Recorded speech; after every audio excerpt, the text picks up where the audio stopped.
अरे विजय सिन्हा को माफी मांगना पड़ेगा और जो मंत्री लोग शामिल है उस माफी मांगे, हमारा निकालिए और रिकॉर्ड निकाले विधानसभा अध्यक्ष जी। भाई वीरेंद्र न संसदीय भाषा सुनता है और न संसदीय भाषा बोलता है, असंसदीय भाषा, और जो बोलेगा उसका कड़ा जवाब भाई वीरेंद्र हमेशा देने को तैयार है। ये सब लुटेरा है सब, और लुटेरे लोग के सामने भाई वीरेंद्र झुकेगा ये कतई नहीं हो सकता है।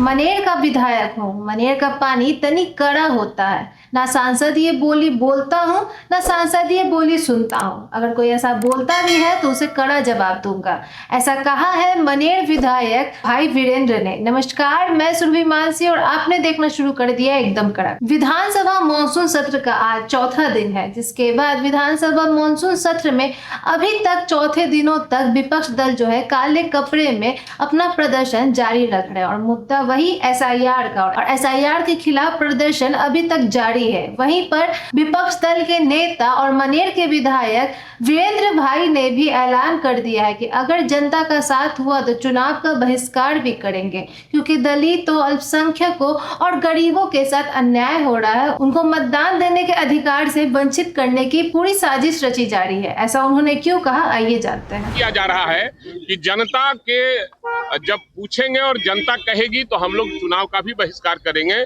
जब दलितों का, अल्पसंख्यकों का, पिछड़ों का वोट काटने का जो साजिश रची जा रही है और नाम जोड़ने का काम किया जाता है, काटने का काम नहीं किया जाता है। हमारी लड़ाई है एसआईआर का, जो लड़ाई है वो निश्चित रूप से हम वोटर को कटने नहीं देंगे। जो है उसका नाम होना चाहिए, और जात के नाम पर, धर्म के नाम पर किसी का वोट काटा जाता है तो निश्चित रूप से इसका विरोध हम करते हैं। माफी मांग रहे हैं, कौन माफी मांगेगा? अरे विजय सिन्हा को माफी मांगना पड़ेगा और जो मंत्री लोग शामिल है उस माफी मांगे, हमारा निकालिए और रिकॉर्ड निकाले विधानसभा अध्यक्ष जी कि किसने क्या बोला है। हम आज भी अपने बातों पर कायम हैं, मैं वापस नहीं लूंगा। और भाई वीरेंद्र मनेर का विधायक है, मनेर सूफी संतों की धरती है और गंगा, सोन और सरजू की नदी पर बसा हुआ मनेर है। मनेर का पानी तनिक कड़ा होता है, इसलिए भाई वीरेंद्र न संसदीय भाषा सुनता है और न संसदीय भाषा बोलता है, असंसदीय भाषा, और जो बोलेगा उसका कड़ा जवाब भाई वीरेंद्र हमेशा देने को तैयार है। कल जब आप बोल रहे थे, कई मंत्री थे वो भी खड़ा होकर आप पर बोल रहे थे भाई वीरेंद्र जी। मैं यही कह रहा हूँ ना कि उन्होंने असंसदीय भाषा का प्रयोग किया। जिसकी जैसी संस्कार रहेगी मंत्री बन जाने से होगा। सब लूटपाट कर रहा है देश, बिहार की जनता के गाढ़ी कमाई को। ये सब लुटेरा है सब, और लुटेरे लोग के सामने भाई वीरेंद्र झुकेगा ये कतई नहीं हो सकता है। भाई वीरेंद्र मनेर का विधायक है, मनेर विधानसभा का, जो सूफी संतों की धरती है। मनेर गंगा, सोन और सरजू नदी पर बसा हुआ है। भाई वीरेंद्र का पानी तनिक कड़ा है, कड़ाई से मैं पेश आता हूँ और गलत को गलत कहता हूँ, सही को सही ठहराता हूँ। जैसा कि आपने देखा, भाई वीरेंद्र ने ऐलान कर दिया है कि वो किसी से ना माफी मांगेंगे ना कुछ कहेंगे। उल्टा वो कह रहे हैं बिहार के उप मुख्यमंत्री विजय कुमार सिन्हा को माफी मांगनी पड़े, क्योंकि इनकी मिली जुली जो सरकार है वो आम जनता के साथ अन्याय करने की कोशिश कर रही है, और सबसे ज्यादा इससे ग्रसित पिछड़ा समाज, गरीब और अल्पसंख्यक है। उन्होंने कह दिया कि मैंने कोई भी मर्यादा विधानसभा में पिछले दिनों नहीं लांघी है। माफी वो नहीं मांगेंगे, माफी मांगेंगे विजय कुमार सिन्हा। साथ ही साथ विपक्ष दल के अन्य नेताओं ने भी कह दिया है कि एसआईआर का मुद्दा अब जब तक जारी हो सकेगा तब तक जारी रखेंगे, क्योंकि इस बार का चुनाव निष्पक्ष होना चाहिए, वरना इस चुनाव के खिलाफ बहिष्कार पर उतरेंगे। वहीं पर मतदाता सूची के पुनरीक्षण को लेकर भी सवाल खड़ा करते हुए कहा कि जब होली में और छठ पूजा में जब लोग आते हैं तभी उन्हें पुनरीक्षण करना चाहिए था, जबकि होली से पहले उन्हें कर लेना चाहिए था सारे कार्य। लेकिन फिर भी होली के बाद उन्होंने ये कार्य शुरू किया, जबकि आधे से ज्यादा बिहार वासी बाहर रोजगार की तलाश में निकल पड़ते हैं। और उन्होंने क्या क्या बताया है, आइए जानते हैं। हेमंत बिश्व शर्मा एक दिमागी पीड़ा से ग्रसित हैं। जो नहीं हो सकता वो बोलते हैं, जीवन भर वो ऐसा कर नहीं पाएंगे।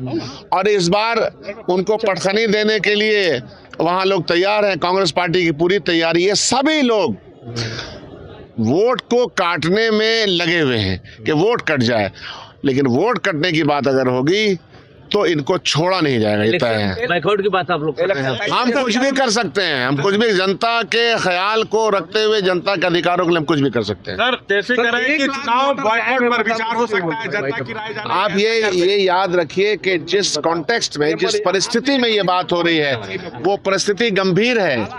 बिहार सरकार ने और मौजूदा सरकार ने एक गंभीर स्थिति पैदा कर दी है कि जहां एक सीरियस आदमी को, सीरियस विपक्ष को ये बात कहना पड़ रहा है। ये सवाल का विषय है, इस सवाल का जवाब देना होगा सदन में आज। बॉयकॉट आप लोग कर सकते हैं, जनता की राय जानेंगे। आगे की बात मत कीजिए। यह सवाल क्यों खड़ा हुआ? ये सवाल इसलिए खड़ा हुआ कि लाखों लाख वोटर्स जिसका अधिकार है उसको मत के अधिकार से वंचित किया। अच्छा, एसआईआर में जेडीयू में तो फाड़ हो गई है, एक विधायक है।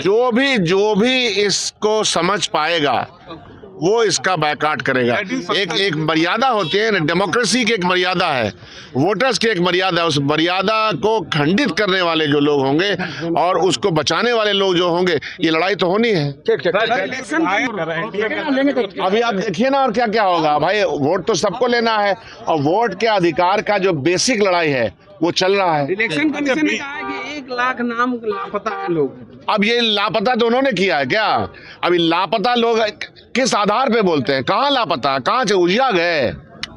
वो बादल ने उनको ले लिया, समुंदर ने खा लिया, किसने खाया? ये इलेक्शन कमीशन जिस तरीके से काम कर रहा है, इसको काम करने का अधिकार ही नहीं है। कल बात कही गई पार्लियामेंट किसी के बाप का नहीं, हाउस किसी के बाप का नहीं, इस तक बात जो हो, वो भी एक परिस्थिति है। आपने यह देखा होगा कि विजय सिन्हा जो कि खुद ही स्पीकर रह चुके हैं, आज भी उनके मन में उलबुलाहट है कि वो स्पीकर बन जाएं। स्पीकर ने उनको डांटा कि जो बात मेरा प्रेरोगेटिव वो आप कैसे बोल सकते हैं? उस कॉन्टेक्स्ट में ये बात कही गई। आपको हमेशा देखना चाहिए कि परिस्थिति कैसी बनाई जाती है। आप उकसाते हैं, आप एक तरह से परेशान करते हैं। क्यों परेशान करते हैं? जो अधिकार नहीं है आपका वो बलते रहते हैं। अरे पहले ललन जी से तो फरियावे हैं। मैं जो है हमारे यहाँ के बहुत सारे मजदूर जो प्रवासी मजदूर हैं वो बिहार से बाहर काम कर रहे हैं, तो उनको थोड़ा समय मिलना चाहिए था। मैं यही बोला कल कि होली के वक्त अगर ये शुरू होता तो होली के समय में आते हैं और छठ के समय आते हैं लोग जनरली, तो अच्छे से वो होता।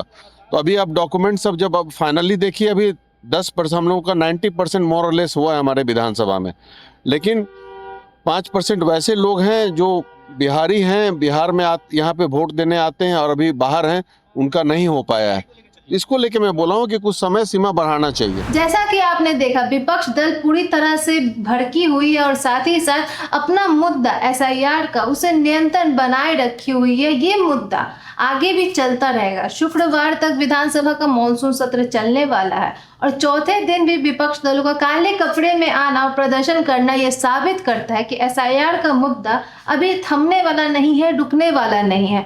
और साथ ही साथ ये मुद्दा कहां तक जाएगा और इस बार के विधानसभा चुनाव में बिहार पर कितना असर पड़ता है और इस बार के बिहार के विधानसभा चुनाव में इस पर क्या असर दिखाएगा, ये देखना काफी दिलचस्प होगा। बाकी विधानसभा के मॉनसून सत्र में जो हंगामा और विवाद खड़ा हो रहा है उसको लेकर आपकी क्या राय है, कमेंट बॉक्स में हमें बताएं। सब्सक्राइब करें, बेल आइकन प्रेस करना ना भूलें ताकि आपसे कोई भी अपडेट मिस ना हो जाए। बने रहे एकदम कड़क के साथ। धन्यवाद।